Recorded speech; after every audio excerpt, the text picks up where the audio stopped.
Jika kita dapat menyelamatkan diri kita sendiri, para nabi tidak perlu ada untuk keselamatan kita. Buya Hamka. Ya, kawan-kawan sekalian, seringkali kita berselisih paham akan tindakan teman serta kerabat kita dalam berinteraksi sosial. Atau seringkali juga kita tidak sependapat dengan tindakan suatu kelompok tertentu. Apalagi di era sosial media saat ini, yang mana interaksi sosial manusia hampir tak lagi mengenal batas dan waktu begitu. Nah, melalui sosial media yang tak ada liburnya ini, seringkali juga terjadi kesalahpahaman baik sesama individu maupun kelompok. Saya pribadi, kawan-kawan, pun sering merasakan hal ini. Bahkan biasa merasa bahwa status teman atau kelompok tertentu itu tertuju kepada saya begitu. Padahal kan belum tentu.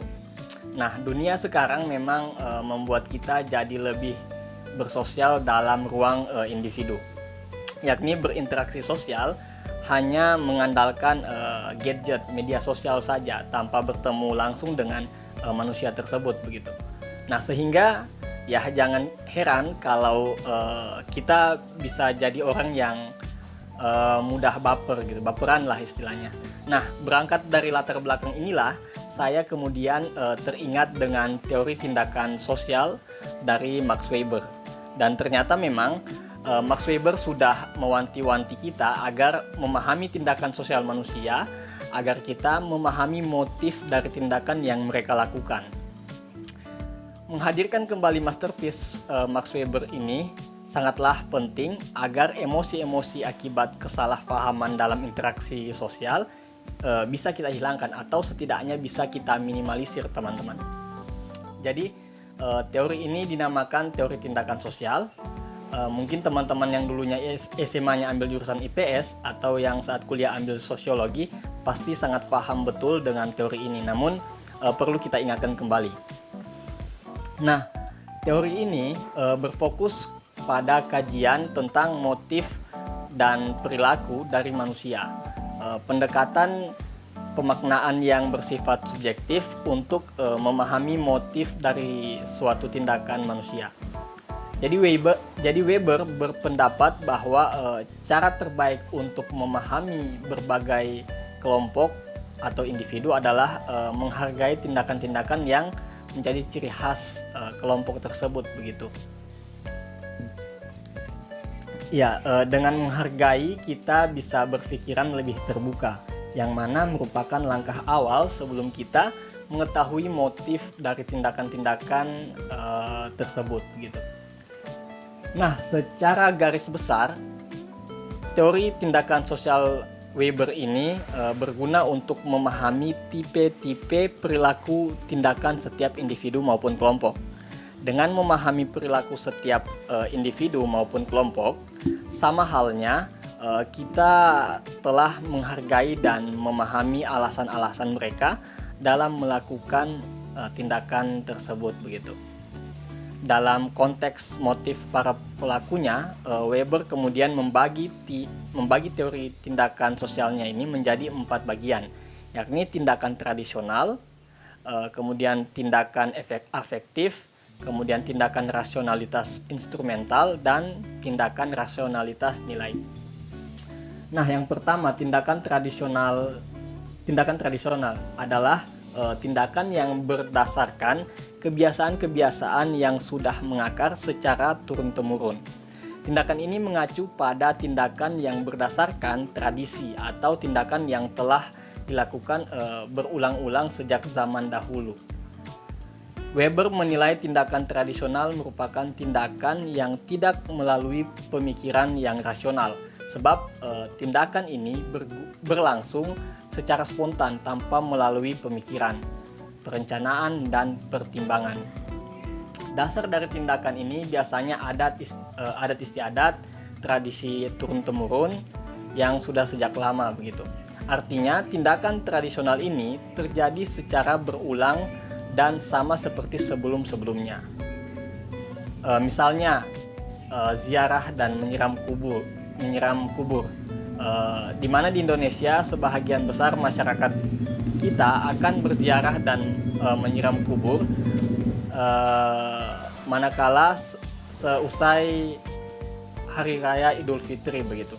Yang mana sebahagian besar masyarakat melakukan hal ini akibat kebiasaan yang sudah diwariskan turun-temurun oleh keluarga mereka, atau kebiasaan mudik misalnya menjelang Lebaran.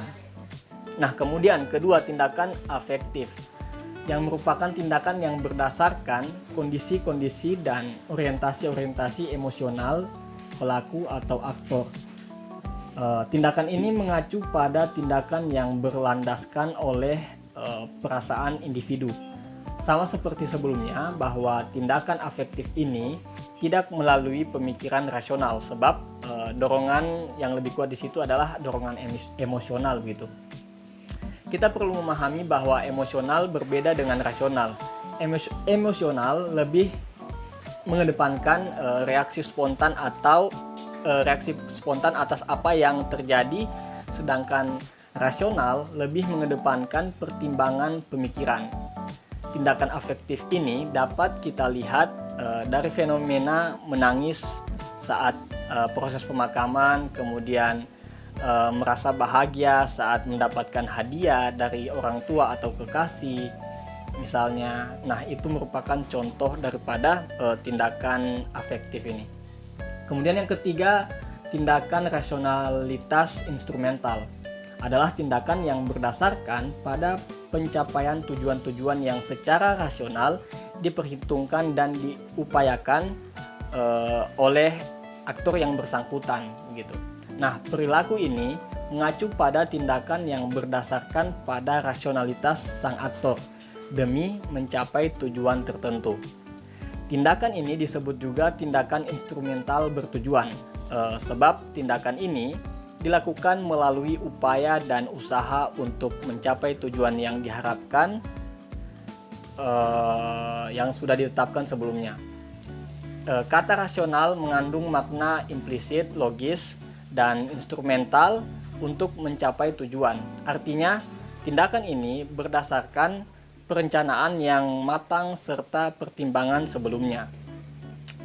Untuk contohnya, kita dapat melihat fenomena tindakan rasional ini dari misalnya kalian yang ingin pergi kuliah jam 8 pagi, maka kalian memilih untuk tidur lebih awal pada malam hari sebelumnya, serta menyetel alarm agar kalian tidak bangun kesiangan.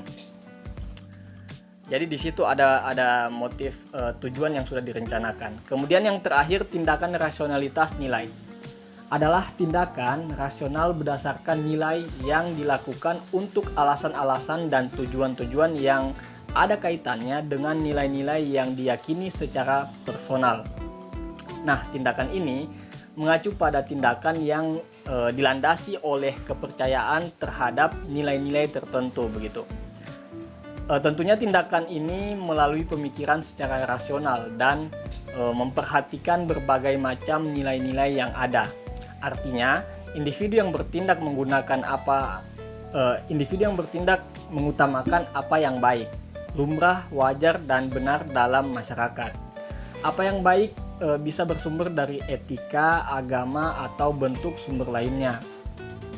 Kita dapat melihat tindakan rasionalitas nilai ini dari kita memilih pakaian celana panjang dari celana pendek misalnya saat kita ingin melaksanakan sholat, atau kita berjabat tangan menggunakan tangan kanan daripada tangan kiri. Kedua keputusan tersebut dilakukan berdasarkan adanya pertimbangan nilai. Apabila tidak dilakukan hal tersebut, maka kita dianggap kurang sopan atau kurang beretika dalam norma kehidupan masyarakat Indonesia. Nah, kemudian semisal lagi nih, seorang muslim pasti akan memuliakan martabat ibunya, sebab nilai yang mereka yakini yang berdasarkan hadis bahwa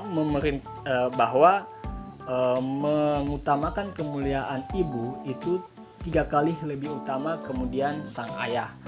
Dan dari segi makanan misalnya, dalam ajaran agama Islam hewan babi adalah salah satu jenis hewan yang haram untuk dikonsumsi, sehingga seorang yang beragama Islam secara sadar pasti akan menghindari mengkonsumsi makanan yang mengandung atau terkontaminasi hewan tersebut. Kemudian kalau dalam ajaran Kristen misalnya, ada juga jenis hewan yang tidak boleh dimakan. Misalnya dalam Imamat 11:6 mengharamkan para penganutnya untuk memakan hewan kelinci dan babi hutan, sehingga penganut Kristen yang taat sudah barang pasti juga tidak akan mengkonsumsinya.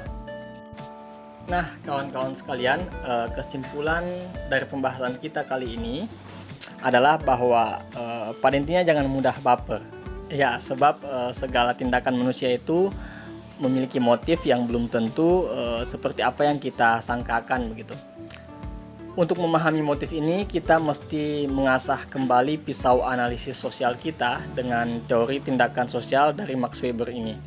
Dengan begitu kita bisa mengetahui latar belakang dari tindakan orang lain gitu.